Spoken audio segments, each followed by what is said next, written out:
Not all wild animals that encounter humans are potentially dangerous, but they can cause economic damage or other problems.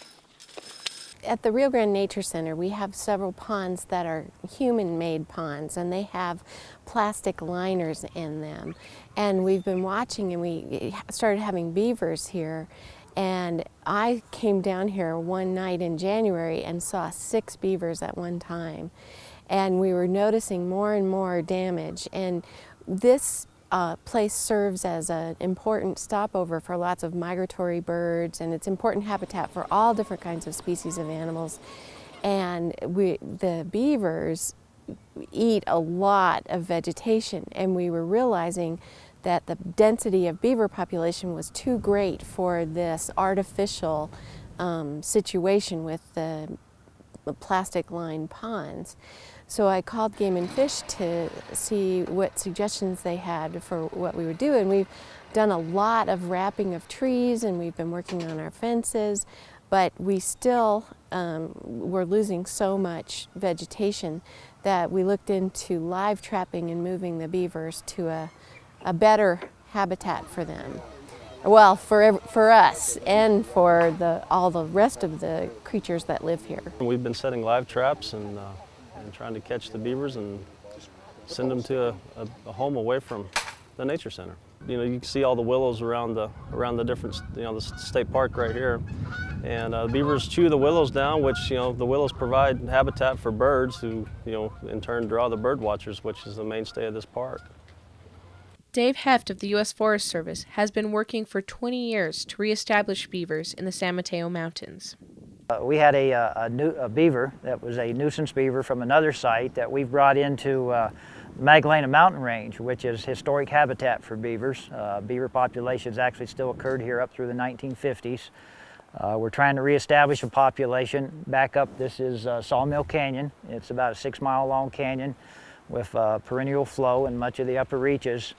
And we're trying to reestablish the beaver population here, of course, for the obvious watershed benefits that having a reproducing beaver population can bring you, as far as water retention, the changes in the vegetation, and helping to stabilize the watershed. One of the problems we do have in reintroducing beaver into the system is because we're dealing with a fairly small number of transplant animals to start with. We have a large predator population here.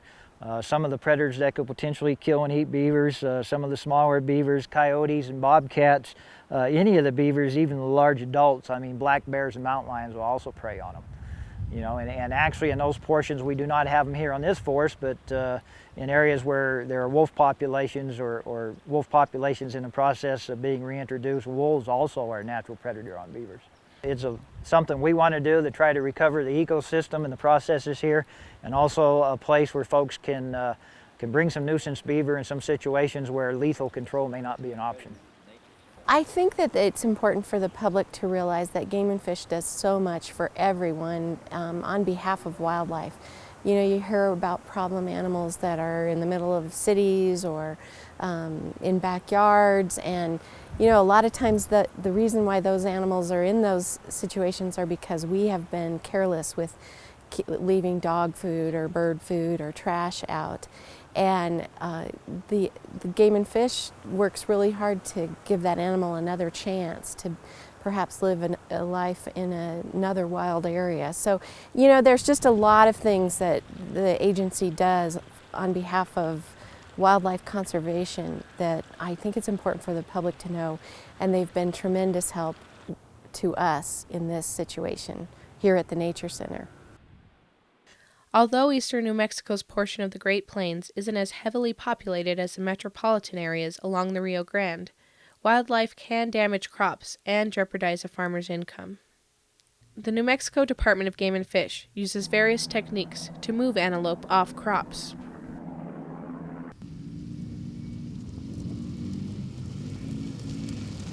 We would like to maintain and we'll pay attention to the pronghorn densities around the state and where there are potential sites, good habitat that have low numbers of pronghorn for one reason or another. If it's not habitat related, then those become candidates for releasing pronghorn into them. And on the other end of the scale, where we have pronghorn in places we don't want them, like downtown Roswell.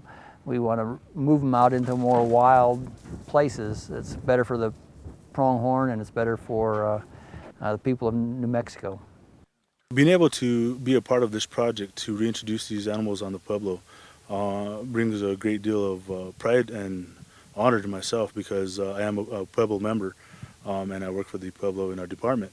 And to be able to interact with them and be a part of the project, just a great feeling of pride, I guess, in a sense, for that, you know, for future generations, my children and my children's children, so on and so forth, will be able to enjoy and watch these animals.